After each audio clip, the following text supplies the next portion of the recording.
পিতামিত খুরশেদ আলী পাঠান। এই মাদ্রাসার এবং এতিমখানার জমি আমি ছেলের নামে অনেক আগেই হেবানামা দলিল কইরা দেই। তখন কথা ছিল মাদ্রাসা এবং মসজিদ এতিমখানা করব।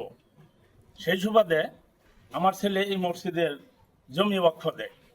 সেইখানে ওই দলিল মূলে আমি মুতাল্লির পদে নিযুক্ত হই। অবশেষে 24 সালে আমি এই মাদ্রাসা এতিমখানা পরিচালনা কমিটি গঠন করি। পরিচালনা গঠন করার পরে এই পর্যন্ত মসজিদের কাজে অনেক অগ্রগতি, এতিমখানা মাদ্রাসা চলমান ছিল। 23 সাল থেকে আমার ছেলে এই মাদ্রাসার নিযুক্ত শিক্ষক মুহতামিম আব্দুল কাইয়ুম মাসুম, সে আমার থেকে জুদা হইয়া কিছু কুচক্রী মহলের সহযোগিতায় এখানে মাদ্রাসাকে বন্ধ করে দেওয়ার অপচেষ্টা চালায়। এইভাবে এতিমখানা গত বছর থেকে 2 বছর থেকে বন্ধ হয়ে যায়। এমত অবস্থায় এই 25 সালের জুন মাসের 30 তারিখে সে 60 জন এতিম দেখাইয়া মাদ্রাসার এতিমখানার অনাথ গরিব দুঃখীদের খানার জন্য 1 টন সরকারি চাল বরাদ্দ পায়। আমরা বিশ্বস্ত সূত্রে জানতে পারছি যে এই চালটা সে এককভাবে চোরাই কমিটি করে, ভুয়া কমিটি করে সে ওই চালটা বিক্রি করে ফেলছে। এই কমিটির সভাপতি আতাউর রহমান, সদস্য সচিব সুজন পাঠান এবং আরও 6 জন সদস্য আমরা জানতে পারি। এরপরে আমরা তাদের বিরুদ্ধে সোচ্চার হই।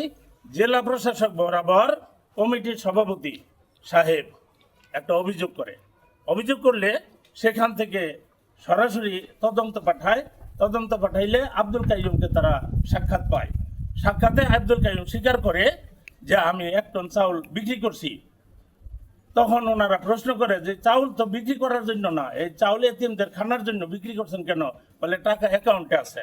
আমি প্রতিবাদ করছি যে অ্যাকাউন্টের মেনটেন্যান্স আমার মোবাইলে হয়, কাজেই যৌথ অ্যাকাউন্ট করা সত্ত্বেও এই টাকাগুলো অ্যাকাউন্টে না দিয়ে মিথ্যাচার করছে। অবশেষে আমি অস্বীকার করলে ওই অফিসার বলল যে এই মুহূর্তে টাকাটা আপনি বেগে দেন, তারপর আমরা দেখতেছি। কাজে এরপরে আমরা এই সত্য তথ্য আমরা এই সংবাদ মাধ্যম যেনারা ওনাদের কাছে, বিশেষ করে এশিয়ান টিভি এই সাংবাদিক জুয়েল পাঠান, ওনার কাছে সহ আরো কয়েকজনের কাছে আমরা তথ্যটা দেই। দেওয়ার পরে নিরঙ্কুশ সত্য যাচাই করে এই সংবাদরা প্রচার করা হয়। প্রচার করার পরে বিগত 2-3 দিন আগে, তারিখটা ভুলে গেছি আমি, 2-3 দিন আগে আমার বিরুদ্ধে, আমি মুতাওয়াল্লির বিরুদ্ধে এবং এই জুয়েল পাঠানের বিরুদ্ধে আব্দুল কাইয়ুম মাসুম এবং সুজন পাঠান এই আমাদের এই তথ্যের বিরুদ্ধে তারা সংবাদ সম্মেলন করে জানতে পারি। সেই সংবাদ সম্মেলনের প্রতিবাদে আমি আজকে প্রতিবাদ জানাচ্ছি এই আব্দুল কাইয়ুম মাসুমের কতিপয় সমাজ রাষ্ট্রদ্রোহী কর্মকাণ্ডের। তার মধ্যে এই যে 1 টন সরকারি চাল এতিমদের খানার জন্য দিছে, সে কমিটিকে না জানাইয়া, কাউকে না জানাইয়া সে একা বিক্রি করে আত্মসাতের উদ্দেশ্যে তার কাছে রাখছে। 2 হইল কমিটিকে না জানাইয়া সে অনধিকার ক্ষমতাচ্যুত, তার কোনো ক্ষমতা নাই, অধিকার নাই, এমত অবস্থায় একটা ভুয়া কমিটি তৈরি করে। এই ক্ষমতা, এই কমিটির গঠনের ক্ষমতা একমাত্র মুতাওয়াল্লির। দলিল আছে আমার কাছে।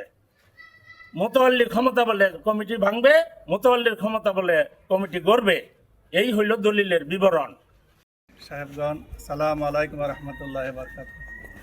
আমি এখানে অল্প একটু জায়গা নিচ্ছি। জায়গা নেওয়ার সুবাদে আমাকে এই মসজিদ মাদ্রাসার সমস্ত এলাকাবাসী ধরে সভাপতি বানিয়ে এখানে কার্যক্রম করার জন্য আমাকে তারা সুযোগ দিয়েছিল। আমি এই মাদ্রাসার প্রতি মাসে প্রায় 1 বস্তা করে চাউল দিতাম, মাদ্রাসা যখন চলমান ছিল। কিন্তু হঠাৎ করে যখন এই মসজিদের কাজগুলি পুরোপুরি আপনারা দেখতে পাচ্ছেন প্রায় শেষ পর্যায়ে নিয়ে আসছি, এই সময় তাদের পিতা এবং ছেলের মধ্যে যে দ্বন্দ্ব সৃষ্টি হয়, এই দ্বন্দ্ব সৃষ্টি হওয়ার কারণে মাদ্রাসা বন্ধ হয়ে গেছে। তো ইতিমধ্যে পরে আমি দেখলাম যে খুব অসুবিধা, কেন কাজ করে মানে মান সম্মান রাখা যাবে না। তখন আমি কাজ বন্ধ করে দিয়ে আমি আর এখানে আসি না সাধারণত। তো এর মধ্যে কিছুদিন আগে এই মসজিদ মাদ্রাসার জন্য একটা ইনকোয়ারি আসছিল ওই যে ল্যান্ড অফিসার থেকে, মোবাইল এসিলেন থেকে। তো আসার পরে ওই দিনে আমি আসছিলাম, ওই দিন আমি সাক্ষী দিয়েছি যে মসজিদ মাদ্রাসার জন্য হেবা করার দলিল আছে যে আমি সভাপতি। ওই দিনেই এই মারামারি হয়েছিল। ওই মারামারি ওরা মাইরে রাখে নাই কিছু, একদম মানে এইটা দেখে কাইয়ুম পাঠান। তো দেখে আমি পরে আমি বলছি যে আমার ছেড়ে দেন, আমি এই মসজিদ মাদ্রাসা থাকবো না।